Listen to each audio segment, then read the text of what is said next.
Hola, muy buenas a todos. Mi nombre es Nacho Sández, soy el coordinador del Servicio de Anestesiología del Hospital Veterinario Vetsia en Madrid. Y vamos a hablar en esta pequeña charla sobre el fenómeno del dolor en el periodo intraoperatorio. Lo primero vamos a definir qué es dolor. Y para esto nos vamos a ir a la IASP, que define el dolor como una experiencia sensorial y emocional desagradable que se asocia a una lesión real o potencial de los tejidos. Esta definición es realmente interesante porque fijaros en la primera parte de la definición que he destacado en amarillo, como ya nos está dando una pista realmente de qué estamos hablando cuando decimos la palabra dolor y dónde realmente se produce este fenómeno doloroso. Vamos a repasar muy brevemente cuál es toda la ruta neurofisiológica del dolor, empezando desde donde se genera toda esta señal, que es a la altura de los nociceptores. Cuando un estímulo nocivo estimula estos receptores para el dolor, que llamamos nociceptores, se produce el fenómeno de la transducción. La transducción lo que hace es convertir una señal externa en otro tipo de señal, que en este caso es una señal eléctrica. Esta señal eléctrica ascendente va a tratar de avisar de alguna forma a las estructuras superiores de que algo está pasando en el exterior. Bien, el siguiente paso que ocurre en esta ruta neurofisiológica del dolor sería la transmisión. Y la neurotransmisión es la forma que tienen de comunicarse las neuronas entre sí. Y la manera en la que lo hacen es mediante neurotransmisores. Importante conocer los neurotransmisores porque muchos de los fármacos analgésicos que utilizamos actúan a este nivel, a nivel de la transmisión.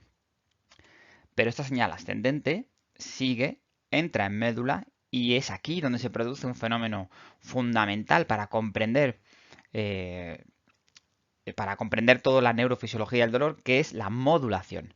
Hay modulación ascendente y descendente, pero lo que sí es seguro es que la modulación probablemente sea el fenómeno más importante de toda esta ruta neurofisiológica del dolor, porque eh, es un fenómeno que fisiológicamente tiene muchísima importancia, ya que nos permite a nosotros y permite a nuestros pacientes convivir continuamente con estímulos nocivos sin convertirse realmente en estímulos extremadamente dolorosos. Por ejemplo, si nosotros nos damos un pequeño golpe aquí, esto ha generado, este estímulo, ha activado nociceptores y ha generado una señal eléctrica que de forma ascendente va a tratar de avisar a las estructuras superiores de que algo me ha dañado, me ha hecho daño. Bueno, pero yo tengo que poder convivir con esto y para esto la modulación es muy importante porque de alguna forma inhibe, aplaca o atenúa esta señal. Pero seguimos y esta señal nociceptiva asciende y como veis llega por la vía espinotalámica, llega hasta la corteza somatosensorial y es ahí donde se produce el último fenómeno, eh, el más importante para comprender la palabra dolor, que es la percepción. La percepción es el último escalón, como estamos diciendo, y es donde se integran toda la información que llega desde las estructuras subcorticales, estructuras medulares y supramedulares, junto con nuestro background, junto con nuestras experiencias, junto con las experiencias que tienen los pacientes, y de alguna forma la señal nociceptiva que parecía una señal eléctrica pasa a llamarse dolor. Y de alguna forma esta sensación dolorosa es individual porque se ha interpretado con toda la información cortical que ya tenía previamente nuestro paciente. Pero ahora nos vamos a ir al entorno de anestesia y vamos a hablar de los dos grandes fármacos que tenemos, que son los analgésicos y los hipnóticos. Bien, como fármacos analgésicos vamos a emplear el ejemplo de un analgésico opioide como la morfina, que lo vamos a simbolizar con un obstáculo, y como fármaco hipnótico vamos a utilizar el propofol como ejemplo, que lo vamos a simbolizar con una puerta. Bien, cuando nosotros estamos en cirugía y se produce el estímulo quirúrgico, esto genera una señal nociceptiva ascendente que trata de avisar a la corteza de que algo está ocurriendo, ¿de acuerdo? Nosotros lo primero que hacemos en anestesia es colocar una serie de obstáculos que van a ser estos analgésicos, tipo morfina o ketamina y demás, que de alguna forma tratan de debilitar el ascenso de la señal eléctrica. Pero los simbolizamos con obstáculos porque no son capaces ellos solos normalmente de eliminar o de parar completamente esta señal eléctrica que se ha generado tras el estímulo quirúrgico. Aunque usemos muchos miligramos de morfina, nuestro paciente, si incidimos con un bisturí, muy probablemente se dé la vuelta e intente mordernos. Por esto, lo que utilizamos en anestesia son fármacos que actúan sobre la corteza cerebral, como son los fármacos hipnóticos, que de alguna forma cierran o apagan esta corteza cerebral. Y por tanto, estos fármacos están actuando en el último escalón de la ruta neurofisiológica del dolor, que sería la percepción. Porque lo que se trata de conseguir con los fármacos hipnóticos es que desaparezca la actividad cortical y por tanto desaparezcan las sensaciones. Y así, si nos vamos a la RAE, que define la analgesia como falta o disminución de las sensaciones dolorosas, podríamos decir entonces que nuestros fármacos hipnóticos como el propofol, isoflurano o el sevoflurano, puestos a las dosis adecuadas, son excelentes analgésicos.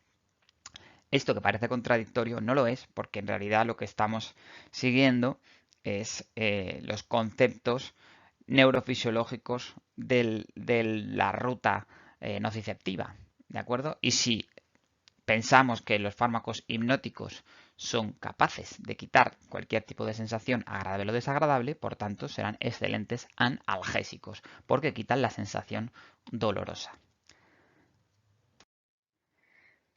Así que vamos a tener que reestructurar un poco nuestros pilares de la anestesia, ¿verdad? Porque esto que hemos dicho parece como contradictorio a lo que llevamos años diciendo, y no es que sea contradictorio, simplemente es que nuestro famoso triángulo de la hipnosis, analgesia y relajación muscular se ha quedado escaso, se ha quedado insuficiente para explicar realmente lo que está ocurriendo durante la anestesia, que es un complejo, es un fenómeno bastante más complejo. Y así vamos a hablar de los pilares de la anestesia, que al menos serían 5. Hipnosis, no enterarse de lo que está pasando, correcto. Amnesia, no acordarse de lo que ha pasado, importante. Antinocicepción, ¿vale? Es que nuestro paciente no lleguen estas señales hacia las estructuras superiores.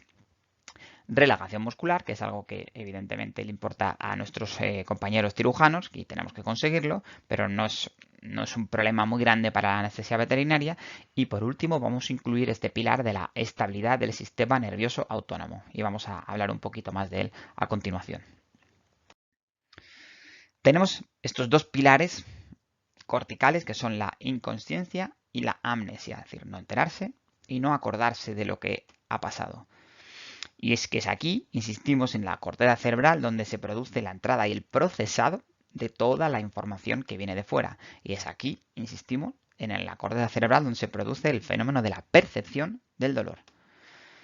Y si yo tengo una falta de hipnosis o una hipnosis insuficiente durante la anestesia, se podrá producir este fenómeno tan desastroso que es el despertar intraoperatorio.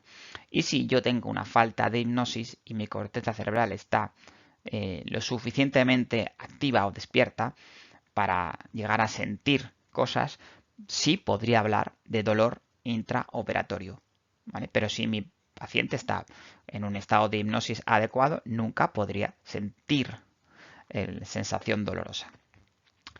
Bien, este fenómeno del despertar intraoperatorio no está estudiado bien en veterinaria, pero en humanas sí se estudió bastante bien. Hace 15, 20 años se empezó a estudiar y en el año 2004 el doctor Peter Siebel publicó un interesantísimo estudio en el que establecía que la incidencia del despertar intraoperatorio con recuerdo en medicina humana estaba entre 1 de cada 500 a 1 de cada 1000 anestesias. Bueno, esto era una incidencia altísima, con todos los medios, todos técnicos y personales que tienen un quirófano en medicina humana, y bueno, pues fue una revolución, un punto de inflexión en el que se plantearon que había que poner solución a este gran problema. Y comenzó a trabajar la industria y comenzó a trabajar la ciencia a favor de solucionar este problema, y solamente 10 años después, sobre todo gracias a la aparición de monitores de conciencia a través del electroencefalograma como el índice biespectral, entropía, etc. 10 años después se hizo un estudio similar y la incidencia del despertar interpretatorio con recuerdos se había reducido a 1 de cada 20.000 anestesias. Pero nosotros en veterinaria no tenemos ningún estudio de este tipo. Solo puedo contaros mi sensación, mi opinión sobre este tema, y creo que probablemente la incidencia del despertar intraoperatorio en veterinaria esté muchísimo más alta, y es probable que nos estemos yendo a 1 de cada 100 anestesias, en las que, o 1 de cada 50, depende del entorno, depende de la cirugía, depende de la especie, en las que nuestros pacientes pueden estar sufriendo esta catastrófica complicación. Si bajamos un poquito por debajo ya de la corteza cerebral, entonces empiezan a aparecer los otros pilares que hemos hablado: la nocicepción, la inmovilidad y la estabilidad del sistema nervioso autónomo, que ya digo son fenómenos subcorticales. Si durante una anestesia vemos esto que tenemos aquí en este pequeño vídeo, en el que hay un aumento de esto es un perro, que estamos en anestesia general, y durante el transcurso de una cirugía, en un momento determinado de la cirugía, tenemos un aumento de la frecuencia cardíaca y un aumento de la presión arterial, con una presión arterial media de 141. Bien, esto generalmente hemos dicho, espera, que a mi paciente le duele, y hemos hecho, voy a poner un fármaco, hemos hecho poner, bueno, algún analgésico. Bien, esto es un fenómeno subcortical lo que estamos viendo. No estamos analizando la corteza, por tanto no podemos decir, con esa información que tenemos en pantalla, no podemos decir que a mi paciente le duele. Lo que estamos viendo es una respuesta del sistema nervioso autónomo, porque cuando se produce el estímulo quirúrgico, esta señal nociceptiva ascendente que trata de avisar a la corteza cerebral de que algo está pasando, no es lo único que ocurre, sino que también, además de tratar de llegar a la corteza cerebral, se activa el sistema nervioso autónomo, que es el responsable generalmente de esta taquicardia e hipertensión que solemos ver en anestesia cuando se produce un estímulo quirúrgico mal controlado. Pero esto es una respuesta inconsciente del animal. Taquicardia y hipertensión son respuestas inconscientes. Para decir que hay dolor, tendríamos que mirar la corteza cerebral y asegurarnos de que está despierto mi paciente. Si la corteza cerebral está bien dormida, la respuesta de taquicardia y hipertensión es una respuesta subcortical del sistema nervioso autónomo, de su rama simpática, y eso es todo lo que podemos decir: nocicepción y respuesta del sistema nervioso autónomo. Pero no podríamos decir realmente que hay dolor. Pero no quiere decir tampoco que por el hecho de que no sea dolor no tenemos que controlarlo. Tenemos que controlar esta respuesta del sistema nervioso autónomo. Se produce una activación de sistemas neuroendocrinos que realmente tiene también unas consecuencias catastróficas para el animal.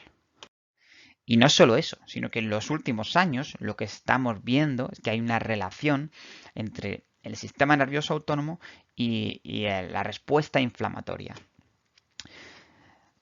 Algo que en realidad ya se sabía también desde hace bastantes años. Hace más de 20 años se empezó a estudiar esto que llamamos la respuesta de estrés al estímulo quirúrgico o al trauma.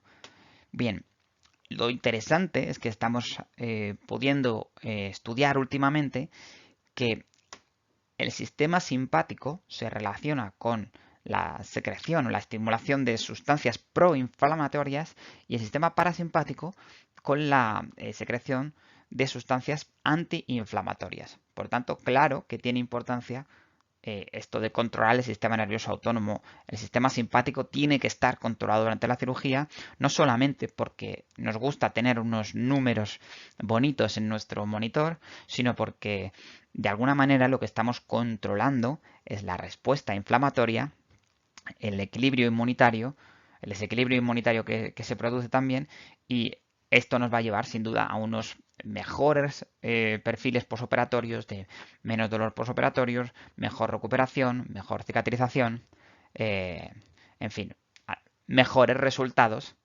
de nuestro proceso quirúrgico. Y nada más. Espero que os haya gustado esta pequeñita charla y que hayáis aprendido alguna cosa interesante para vosotros. Un saludo muy fuerte.